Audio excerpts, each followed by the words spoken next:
Hello everyone, welcome back. I hope your weekend has been enjoyable and blessed. Heated discussion has continued throughout the weekend since my last video as voices on all sides add their opinions on the Imane Khelif debacle last Friday in the Olympic boxing competitions.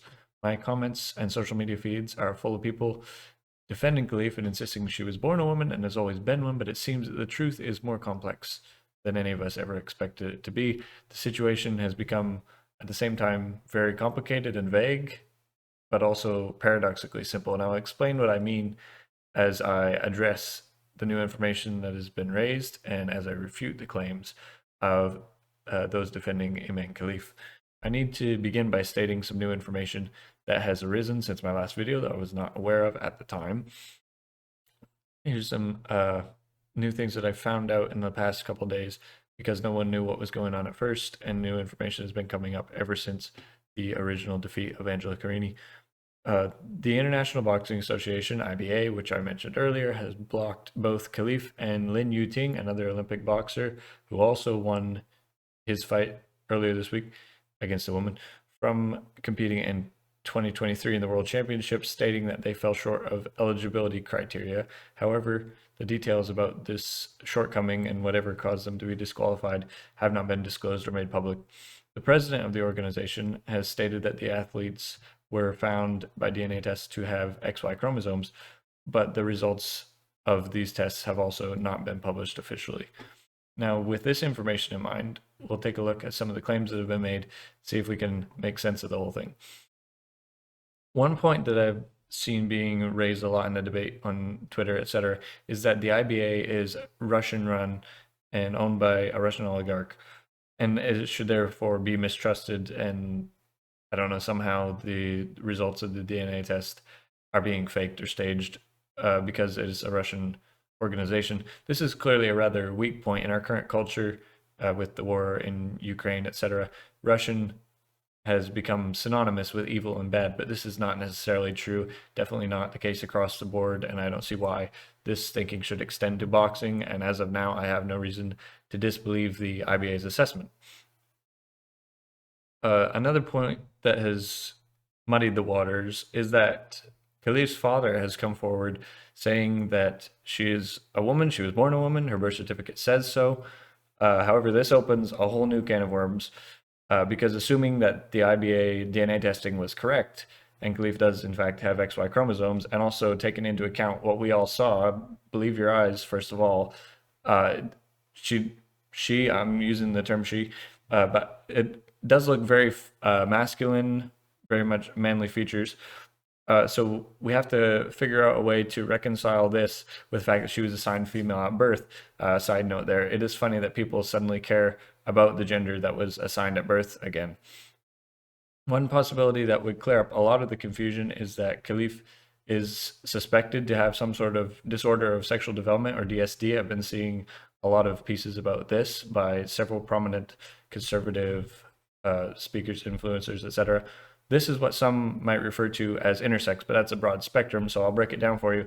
The current theory of what would make this all make sense is that one of these disorders is called 5-ARD, causes an individual to appear female according to their outwardly visible reproductive system while having the XY chromosomes, internal male reproductive organs, high testosterone levels, and overall male features in the outward development. And if this is the case, it would line up with the DNA evidence and the fact that Khalif appeared to be and was assigned female at birth because externally that's what it looked like. However, as time went on, male development has become more apparent, as you can see from the following photos.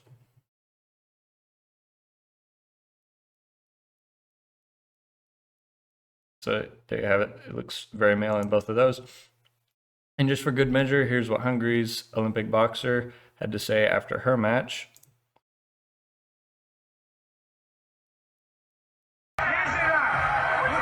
I can't win. The woman in the ring, you can tell by the punches, this is not your average woman that she's fighting. So what do we do with all that information? If this DSD theory is truly the case, I do feel a measure of sympathy for Khalif's family. They reasonably believe they had a little girl that had been born into their family. That's what they always knew her as. That's what they raised her as. And to them, she'll always be their daughter. But as the growth process took place, it became apparent that Khelif is biologically a male. And this makes it more of a hard case than it first appeared. You have some sympathy. This is not a transgender thing, so we can't bring transgenderism into it. But the principle still stands that men should not be competing against women, and men are a specific thing, women are a specific thing. We know what they are, and we know that biologically by their DNA.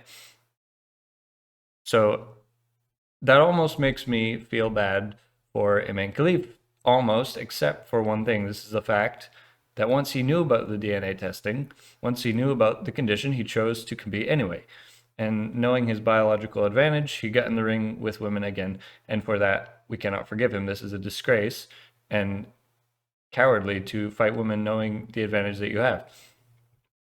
As with many things in our current culture, we end up back at the old bell curve meme. At first, with no information, any fool would look at it and say, this is clearly a dude, as many of us did at the very beginning. And then more intelligent, do your own research types with middle intellect would say, actually, it's very complex. She's actually a woman. Look at her birth certificate.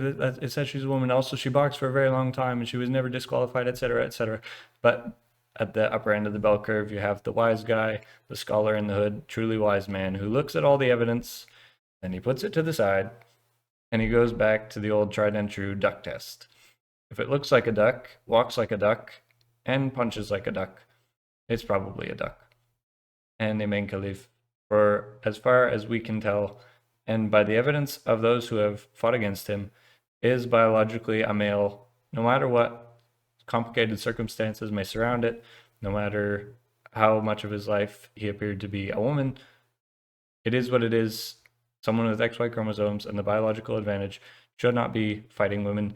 And there's more to say, which I will make a video about soon, about whether women should be boxing each other at all. But that's a topic for another day. This is not a transgender issue. This is just an issue of reality. And as much as you want Imane Khelif to be a woman, unfortunately, he is not.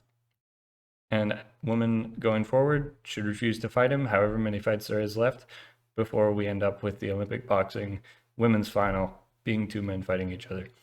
Till next time, do your research, try to keep up.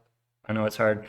Try to stay on top of the story and fight for reality, and God bless.